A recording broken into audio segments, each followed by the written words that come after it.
Matibay ang paninindigan ng Philippine National Police na tiyakin ang kapayapaan at kaayusan sa gitna ng mga nakatakdang pampublikong pagtitipon.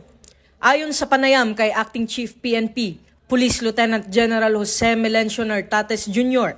sa isang radio program sa DZRH News, mahigpit na ipatutupad ng pulisya ang no permit, no assembly policy upang mapanatili ang seguridad at maiwasan ang abala sa publiko.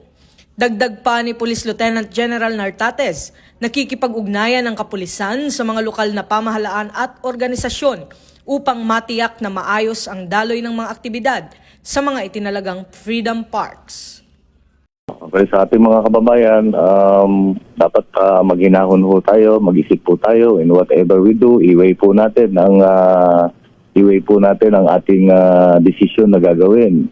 Ang gagawin po natin should be based kung ito pa ay makakatulong, is this for the good of our nation.